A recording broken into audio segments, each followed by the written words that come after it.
Dan selain daripada cerita kapal, kita juga ada cerita meriam. Kan? Jadi saya yang cerita kapal dekat kem tentera laut pun kita kena jaga. Kau Rafizi Bantai UMNO BN. Assalamualaikum warahmatullahi wabarakatuh. Selamat petang. Kacahau. Manakah menggal?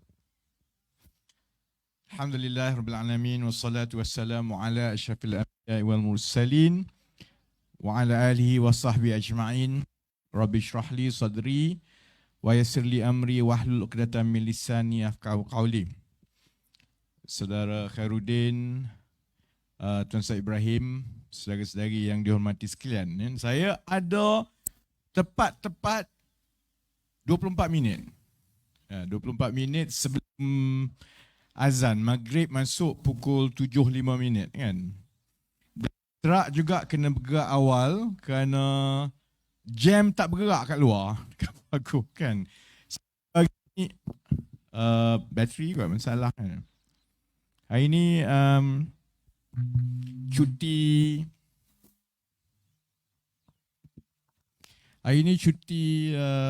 long weekend kan. Jadi daripada KL tadi turun pun jam.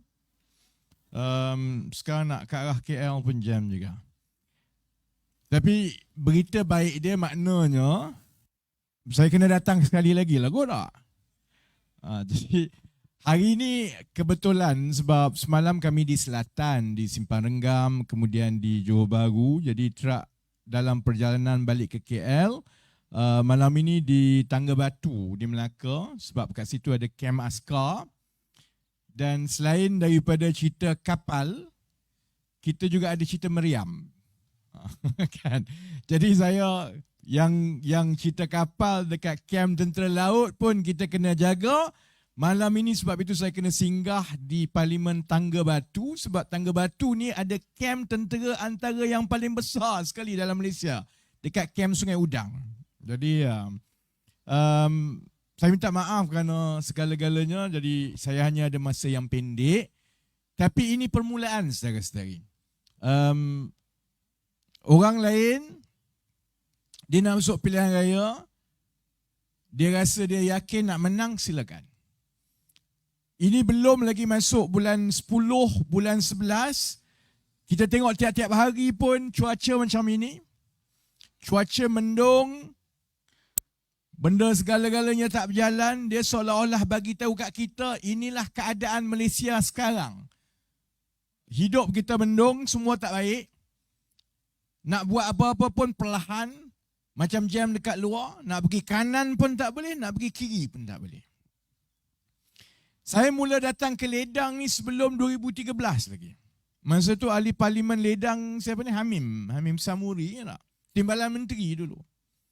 Daripada awal, orang kata Ledang ni memang tak boleh menang sebab orang Johor ni toreh kulit dia keluar darah biru. Betul. Ini lebih kurang 7-8 tahun yang dahulu. Masa saya mula-mula datang ke Johor dulu, orang beritahu, kau tak payah buang masa lah dekat Johor. PAS ni daripada dulu tak pernah menang. Paling banyak dia boleh dapat 10-15% saja undi. Johor ni pekat dia UMNO. Cuma saya kahwin dengan orang Johor. Isteri saya orang Kota Tinggi. Daripada kecil saya rasa dia benci kat UMNO. Jadi nak kata orang Johor ni toreh darah keluar UMNO biru pun tak betul juga.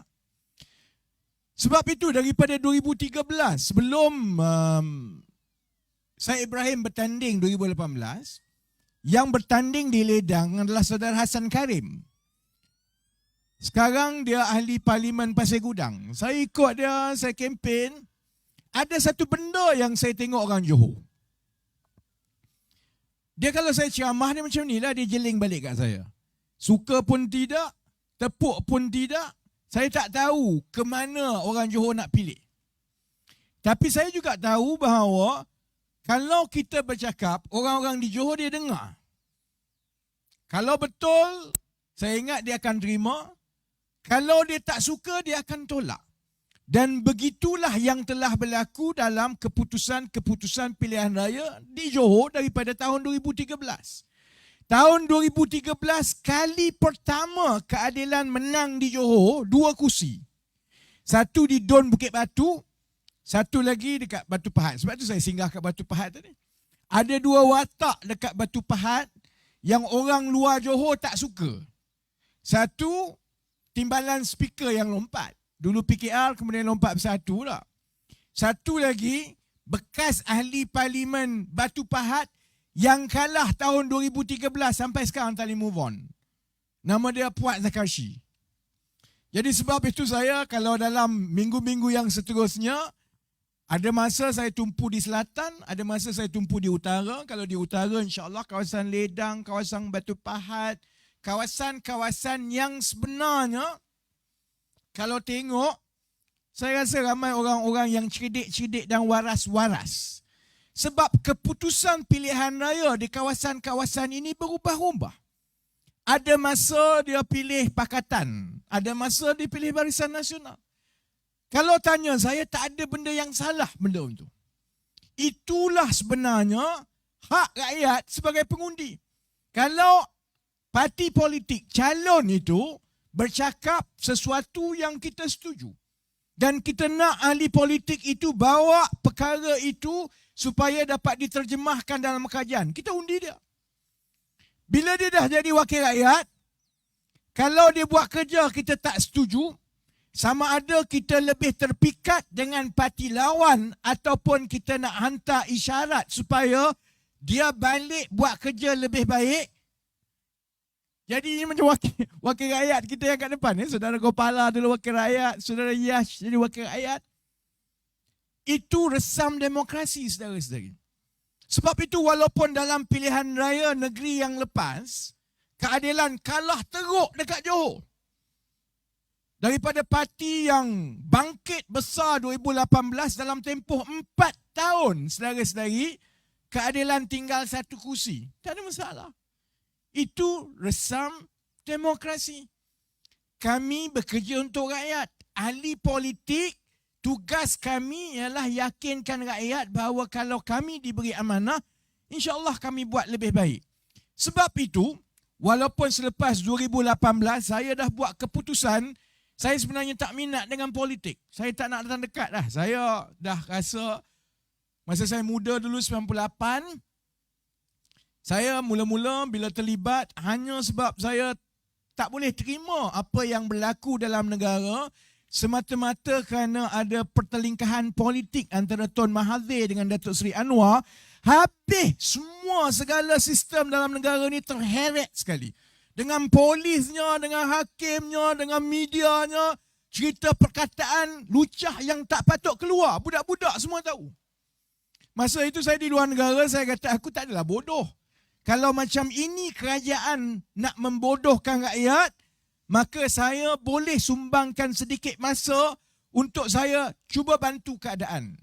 Cuma saya kata kalau Datuk Seri Anwar dah bebas, saya tak ada hal lah untuk apa nak politik. Saya orang korporat. Saya orang profesional. Jadi Datuk Seri Anwar bebas 2004, saya tarik.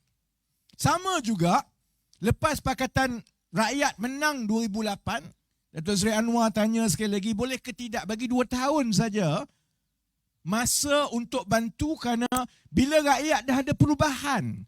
Buat pertama kali dalam sejarah kita, ada 2 gabungan politik yang boleh bersaing, yang boleh bagi tawaran dan pilihan kepada rakyat. Kalau tidak, segala-galanya UMNO Barisan Nasional, dia buat teruk macam mana pun, UMNO. Dia sakau macam mana pun, UMNO. Jadi dari masa itu 2009 saya kata saya boleh bagi 2 tahun. Boleh. Sebab yalah, duit tak adalah kaya tapi selesa. Saya boleh ambil masa 2 tahun daripada tugas korporat profesional saya untuk bantu Pakatan Rakyat pada ketika itu.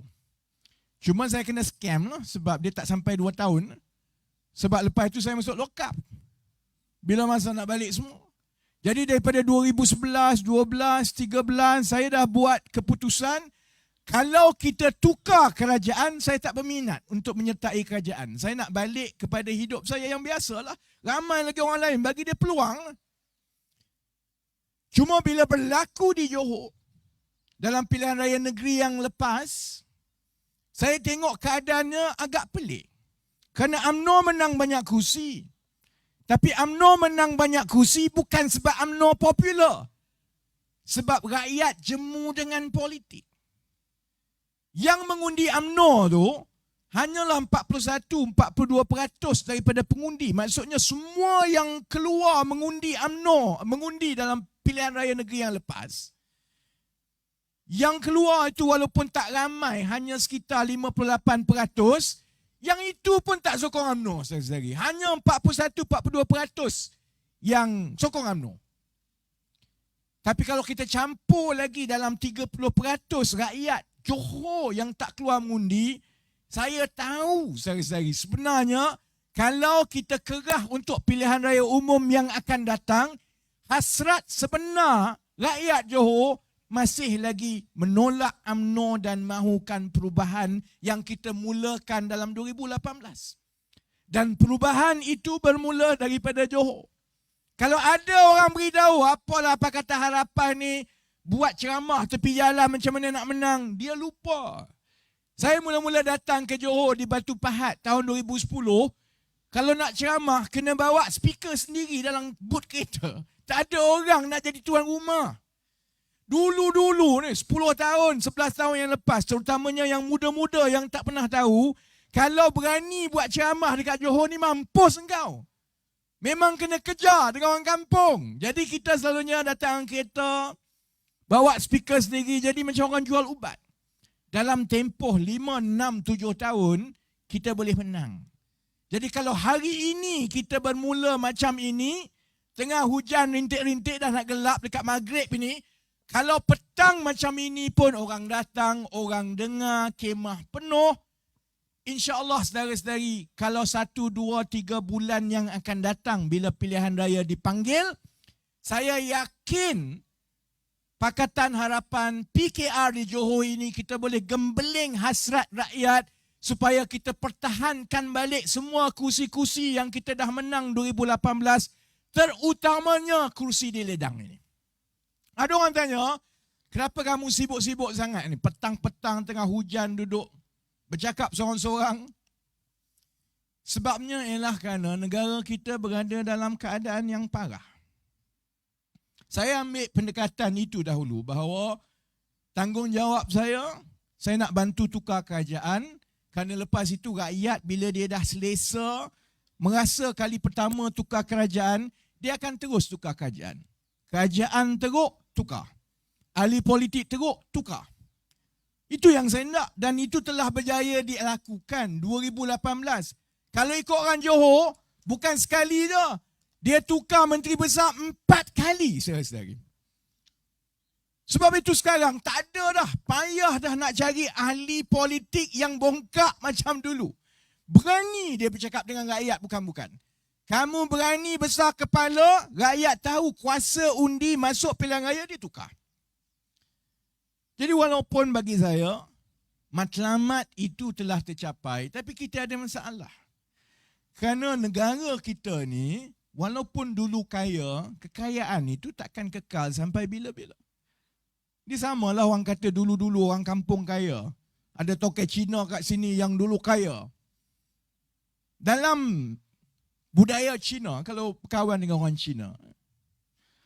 Cina beritahu, kekayaan dalam keluarga itu kalau tidak diusahakan dan kalau orang yang mewarisi kekayaan itu tidak pandai jaga harta, tak jujur, kaki joli, harta itu kaya macam mana pun bermula takkan kekal lebih daripada 3 generasi.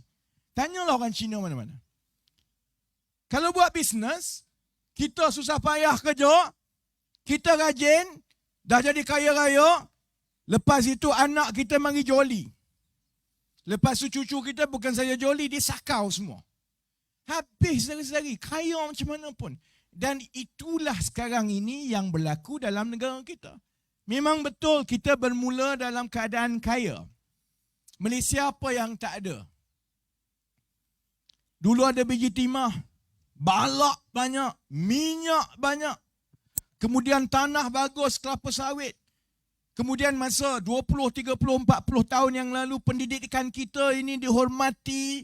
Dan kalau keluar sekolah menengah pun, pelabur-pelabur melihat pelajar lepasan sekolah hasil didikan sistem pendidikan Malaysia ini lebih baik berbanding negara-negara lain. Sebab itu pelaburan datang, ada kilang dan sebagainya.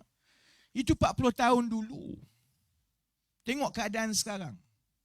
Soal dia nak sakau duit itu, saya sebenarnya tak bimbang sangat.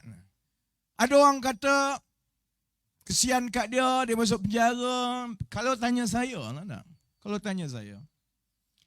kalau saya curi duit rakyat, saya lebih rela masuk penjara dekat dunia ni, paling kurang sikit kena pukul dalam kubur nanti. Paling kurang dah selesaikan dosa tu awal-awal sebelum masuk kubur. Jadi tak apa. Kesian dekat dia, saya tahulah ada orang beritahu, Allah kesiannya lah dekat keluarga Najib. Rosmah rindu dekat Najib. Najib murung duduk dekat dalam penjara. Tak apalah, itu biar dia tanggung. Dia dah lama dah hidup mewah, kaya raya. Jadi soal, orang kata dulu, saya ingat bila saya mula bawa cerita rasuah, cerita penyelewengan, orang selalu kata, yang kamu ni dengki sangat dengan Melayu ni sebab apa? Biarlah dia curi duit ke dia rasuah, paling kurang Melayu yang ambil, bukan Cina. Saya tak jealous dengan dia, kau suka kau lah kau nak kaya. Sebab saya juga tahu, orang yang kaya dengan mencuri, menyeleweng, dengan kerja tak jujur, tak lama saya sedari, harta tu tak kekal. Pernah tak kita tengok, ni orang-orang kuat dekat Malaysia ni, baik yang Melayu, yang Cina, yang India, yang sakau duit ni, pernah tak kita tengok dia sampai jadi jutawan, hartawan dunia macam orang lain kaya? Tak tak. Kita dengar dia ambil 1 bilion, 500 juta, 2 bilion. Kalau orang biasa dapat 2 bilion, habis dah satu dunia ni harta dia dapat beli. Macam-macam bisnes dia dapat. Tapi orang politik, orang penjawat awam, kalau kamu curi duit rakyat, ambillah 500 juta pun, dia tak kekal lama. Nampak senang hanya sekejap saja. Duit tu akan hilang sebab tak berkat. Jadi saya tak jealous, saya tak peduli kau suka kamu. Saya hanya bimbang satu saja. Kita ada anak-anak, itu saja. Dan kita akan jadi tua. Saya tak payah kata yang pakcik-pakcik yang dah memang tua ni kan. Saya mula berkempen masa umur pertengahan 30-an. Umur 31, 32. Sekarang saya umur 45, 13 tahun. Saya boleh rasa bezanya hidup ini masa umur saya 30, bila saya dah jadi 40, ni nak masuk 50 ni. Banyak beza dia. Badan kita tak sihat macam dulu. Kita tak cerdas macam dulu, tanggungjawab lagi banyak. Jadi saya tengok Malaysia ni, dua-dua kita kena tekan. Yang muda, bila kita ada kerajaan yang seleweng, yang tak pandai mengurus, yang tak peduli, yang muda akhirnya dia belajar tinggi macam mana pun, buat pinjaman. Kadang-kadang ada orang hantar mesej kat saya, semalam saya duk cerita pasal UiTM. Pasal UiTM ni bagi kroni konsesi dah. Jadi ada 2-3 orang ibu bapa hantar mesej pada saya beritahu, dia bukan UiTM saja, universiti lain pun sekarang ni, walaupun kerajaan habis ratus-ratus juta, tapi asrama kepada pelajar tak boleh bagi. Kalau yang biasa ada gaji tu tak apalah juga, sebab dia bila nak kena sewa dekat luar, dia kena bayar deposit. Deposit ni 2 bulan. 1 bulan untuk deposit rumah, 1 bulan untuk deposit air dengan api. Jadi kalau dekat kawasan bandar, kalau rumah itu dalam 700, 800 nak sewa 4-5 orang, kalau RM500 pun, 2 bulan RM1,000. Anak orang biasa mungkin boleh, tapi kalau dia anak orang susah, mak ayah dia pergi ambil alung. Jadi soal contohnya benda-benda macam ini ni dahlah dia kena berhutang, kemudian dia susah nak bayar PTPTN. Paling sedih, 4-5 tahun dia belajar, baik yang Melayu ke Cina ke India, dia keluar tak ada kerja. Kalau dia ada kerja pun, kerja tu baik dia tak payah masuk universiti. Baik tak payah habis sampai 50-60 ribu.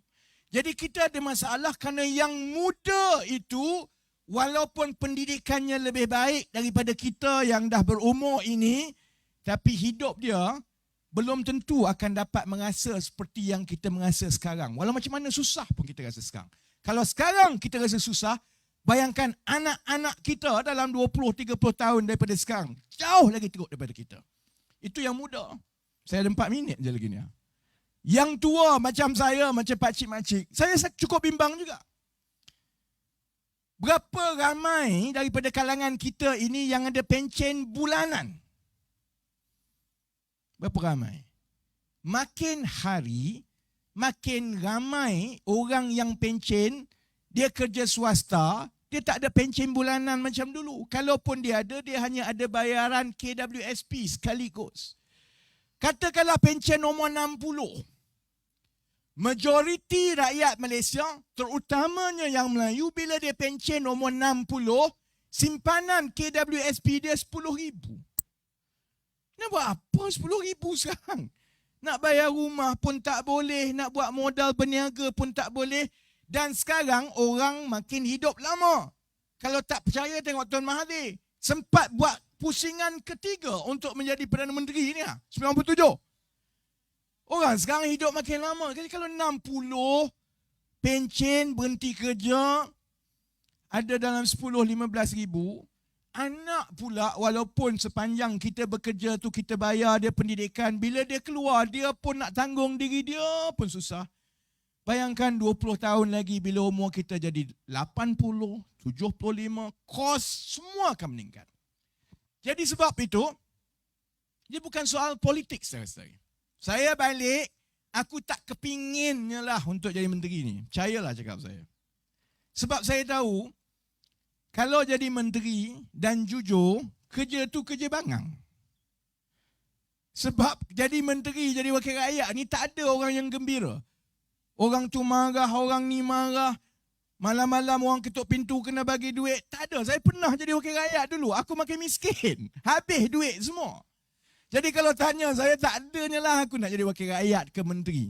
Kecuali yang jadi menteri itu yang berebut-rebut sangat tu sebab dia nak sakau. Dia tahu, bagi aku 3 tahun je jadi menteri, aku boleh buat 300 juta. Cukup sampai 7 keturunan. Yang itu tak apalah bila dia jawab. Tapi saya ingat juga satu benda. Bila keadaan dah makin teruk.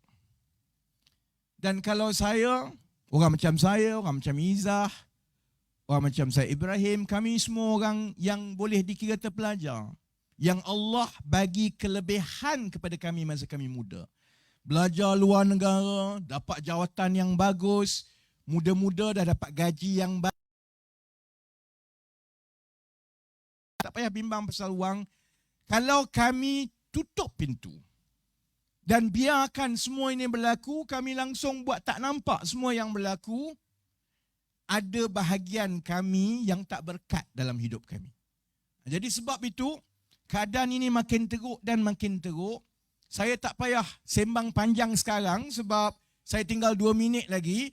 Nanti saya datang sekali lagi ke Ledang waktu malam masa ceramah. Saya minta saudara-saudari turun bawa kawan ramai-ramai. Kita sembang panjang pasal keadaan negara. Ini kira warm up saya ni. Saya dah lama tak jogging lah kan. Ini kira kalau lari, dia ada pace 5, pace 6, pace 7, pace 8 ni tak? Ini kira pace 9. Baru jalan sikit-sikit saja untuk beritahu kawan-kawan dekat Ledang. InsyaAllah kami akan datang lagi. Saya akan datang lagi macam sebelum-sebelum ini. Cuma saya minta satu saja. Jangan ambil mudah pentingnya pilihan raya umum kali ini. Untuk mencuci sesuatu masalah, last kali ini dah 7-4 minit lah. Untuk mencuci satu-satu masalah, dia selalunya tak berlaku sekaligus. Kita nak sental, ini apa namanya orang kata kerak periuk ni, bukan sekaligus. Dia kena sekali, kemudian kali kedua, kali ketiga. Kita dah berjaya tahun 2018, kita kena pastikan tahun 2022, kita bersihkan lagi. Mana yang patut kita hantar ke penjara, kita hantar ke penjara. Mana yang patut kita cari balik duit, kita cari balik duit. Mana yang muda-muda yang bagus untuk kita lonjakkan ke depan sebagai pemimpin, insya-Allah kita sama-sama bantu. Dan kalau itu kita berjaya buat, insya-Allah parah macam mana untuk baiki balik sedikit demi sedikit. Jadi saya minta maaf banyak-banyak tidak boleh sambung. Sekarang pun sebenarnya dah nak masuk maghrib.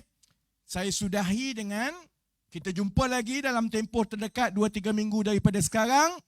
Saya sudahi dengan wabillahi taufiq wal hidayah. Assalamualaikum warahmatullahi wabarakatuh. Kalau nak suruh jerit tak kena sebab maghrib. Jadi tunggu 3 minggu lagi kita jerit kuat-kuat. Terima kasih. Jumpa lagi. Saya Nandri Manakam. Assalamualaikum.